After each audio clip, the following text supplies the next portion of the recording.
इस वीडियो में हम दिखावटी मतदान या मॉक पोल को समझते हैं। मॉक पोल की प्रक्रिया क्या है मॉक पोल की प्रोसेस, पॉइंट को समझ लेते हैं। तो जो एक्चुअल पोल होना है, उस एक्चुअल पोल से 90 मिनट पहले कम से कम 2 एजेंट की उपस्थिति हो जाने पर मॉक पोल प्रारंभ किया जाना है। यानी कि 90 मिनट पहले 2 पोलिंग एजेंट की उपस्थिति में। नंबर 2 पॉइंट को समझ लेते हैं। यदि कोई पोलिंग एजेंट उपलब्ध नहीं है तो 15 मिनट प्रतीक्षा करेंगे। यानी कि हमारा पोलिंग स्टार्ट होगा 7 बजे प्रातः। तो मॉक पोल की जो प्रक्रिया है वो हमारी हो जाएगी 5:30 बजे से शुरू, यदि 2 पोलिंग एजेंट हैं तो। यदि 2 पोलिंग एजेंट नहीं है तो हमें वेट करना पड़ेगा और 5:45 पर तक वेट करेंगे 15 मिनट। और यदि 2 पोलिंग एजेंट आ जाते हैं तो ठीक है, नहीं आते हैं तो आगे समझते हैं हम क्या करेंगे। इसको फिर आगे समझ लेते हैं बाद में क्या करना है। तो बैलेट यूनिट और वीवीपैट को मतदान कक्ष में एवं कंट्रोल यूनिट को पीठासीन अधिकारी की मेज पर स्थापित कर उन्हें आपस में कनेक्ट कर लेंगे। यानी कि जहां एक्चुअल पोलिंग में हमें वीवीपैट, वीयू या सीयू को रखना है वहीं रख लेंगे। और उसके बाद ये सारी प्रोसेस मॉक पोल को प्रारंभ करने से पहले की बात कर रहे हैं हम। फिर नेक्स्ट पॉइंट है कि वीवीपैट को ऑन कर सभी एजेंट को दिखा देना चाहिए। यानी कि वीवीपैट की जो ड्रॉप आउट विंडो है, बॉक्स है, उसको दिखा देंगे। उसमें कोई पर्ची नहीं है। वीवीपैट का जो नोब होता है पीछे का, उसकी वीडियो भी मैंने डाली हुई है, वो आप देख सकते हैं यहीं कि उसको हम ऑपरेटिंग मोड में ले आते हैं। कनेक्ट करने के बाद उसको ऑपरेटिंग में रहते हैं, सीयू हमारा ऑफ रहता है। ठीक है, और ये प्रोसेस हम तब करते हैं जब 2 पोलिंग एजेंट होते हैं। नहीं होते हैं तो ये काम हम अपनी पोलिंग पार्टी के साथ करते हैं। कंट्रोल यूनिट को ऑन कर देते हैं सभी को। जब कंट्रोल यूनिट ऑन होती है तो लगभग कंट्रोल यूनिट को रेडी होने में लगभग 1.5 मिनट लगेगा। आप समझेंगे, 1.5 मिनट लगेगा उसको रेडी होने में। वो फाइंड करेगा डिवाइसेस वगैरह। उसके बाद हम सभी को टोटल दबा कर दिखाते हैं, जिसमें भी कोई वोट दर्ज नहीं है। यानी कि हम दिखा देते हैं पोलिंग एजेंट को कि सीयू में भी कोई वोट नहीं है। कितना वोट है? 0। कैसे दिखाएंगे? टोटल का बटन दबाकर हम सीयू को दिखा देंगे।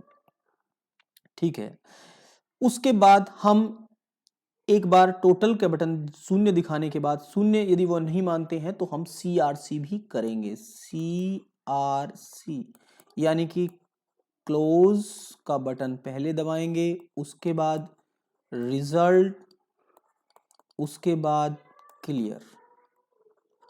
और ये हमें कर ही लेना चाहिए कि क्योंकि हमें प्रमाण पत्र में देना भी है। यदि 0 भी आ रहा है तो भी हम CRC जरूर करें, क्लोज, रिजल्ट और क्लियर करें। क्लियर करने के बाद जब हमने CRC कर दिया है, करने के बाद जानते हैं क्या करना है। नेक्स्ट पॉइंट को समझ लेते हैं। इसके बाद CRC हमने कर लिया है।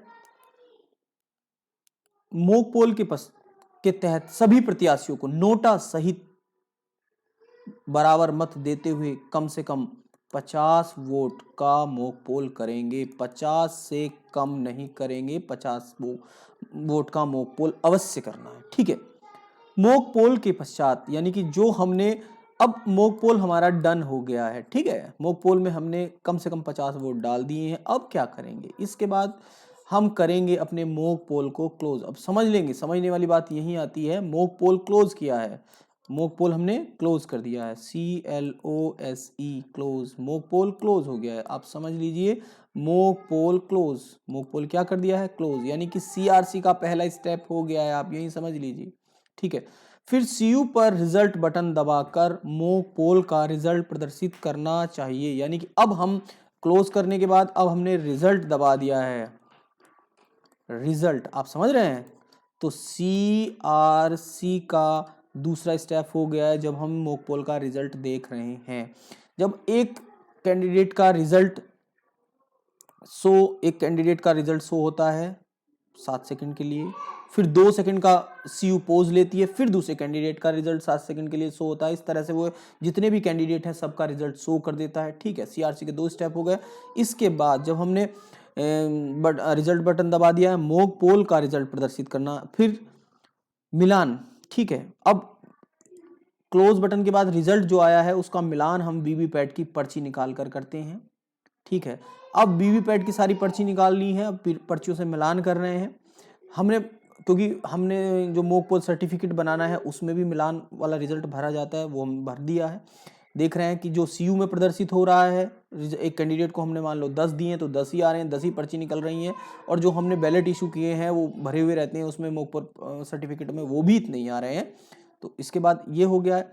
ऐसा करने के बाद ठीक है, सभी के संतुष्ट हो जाने की दशा में सीयू का क्लियर बटन दबाकर मॉक पोल का रिकॉर्ड क्लियर करेंगे। यानी कि सीआरसी का अब हमने क्या कौन सा स्टेप कर लिया है, जब हम क्लियर कर रहे हैं सीयू का रिजल्ट डेटा क्लियर, यानी कि सीआरसी जब हमने मॉक पोल बंद किया तो वो क्लोज हो गया है सीआरसी का पहला स्टेप, जब हमने रिजल्ट देखा तो दूसरा स्टेप हो गया, और जब हमने क्लियर किया है तो तीसरा स्टेप हो गया। यानी कि हमें मॉक पोल को क्लोज करने, उसका रिजल्ट देखने और उसके बाद उसे क्लियर करने के बाद सीआरसी करने की आवश्यकता नहीं है, क्योंकि आपके साथ ही साथ सीआरसी हो रही है।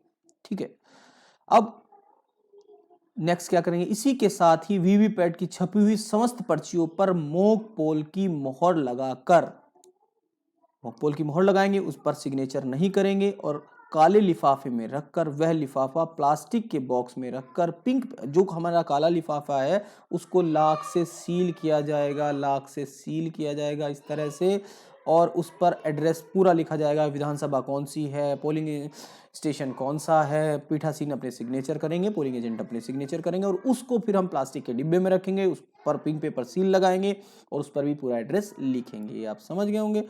फिर नेक्स्ट स्टेप को हम समझ लेते हैं। नेक्स्ट स्टेप क्या है, यानी कि हमने जो पर्ची निकली थी उनको सील कर दिया है, वीवीपैट का जो ड्रॉप बॉक्स था खाली करके उसको सील कर दिया है, और सीयू का जो रिजल्ट सेक्शन है उसको भी हमने सील कर दिया है एबीसी सील के द्वारा।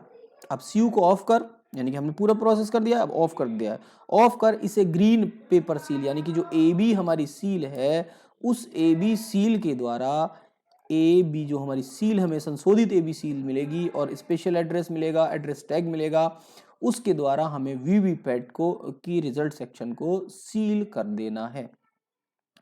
इसके पश्चात मॉक पोल प्रमाण पत्र भरेंगे। अब सीयू को ऑन कर टोटल बटन दबाकर दोबारा पक्का कर लेंगे कि इसमें कोई वोट शेष नहीं है। अब वोटिंग मशीन वास्तविक मतदान के लिए रेडी हो जाती है। जो मॉक पोल सर्टिफिकेट है वो कुछ इस तरह से होता है। मैंने भरने के लिए, कैसे भरा जाएगा इसके लिए वीडियो भी एक अपलोड किया है, आप वहां से भी जाकर देख सकते हैं इसको। ऐसे जो आप यहाँ देख रहे हैं ये सर्टिफिकेट कुछ ऐसा सर्टिफिकेट है, मॉक पोल सर्टिफिकेट इस तरह से भरा जाता है, जितने कैंडिडेट होते हैं नोटा सहित। अब हमने कहा कि जितने नाम यहाँ लिख लिए जाते हैं उनके यहाँ नाम लिख दिए जाते हैं, जितने वोट डाले जाते हैं, ए को कितने दिए हैं, मान लो ए को हमने दिए हैं 6 वोट तो 6 ही रिजल्ट सीयू में दिखेंगे, 6 पर्ची निकलेंगी, तो यहाँ फिर कि 5वां कॉलम, चौथा कॉलम 5 में से मैच करता है क्या, तो यहाँ लिख दिया जाता है हाँ, और यहाँ पोलिंग एजेंट के कर दिए जाते हैं सिग्नेचर। इस तरह से हमारा मॉक पोल सर्टिफिकेट भी भर के तैयार, मॉक पोल भी हमारा रेडी हो गया है। इसके बाद अब पीठासीन अधिकारी मॉक पोल के बाद अपनी जो है रिपोर्ट करेंगे। मॉक पोल के दौरान जो हमारी मतदान से, एक्चुअल मतदान से पूर्व की जो घोषणा है वो घोषणा करते हैं। इस तरह से मॉक पोल के बाद एक्चुअल पोलिंग होती है।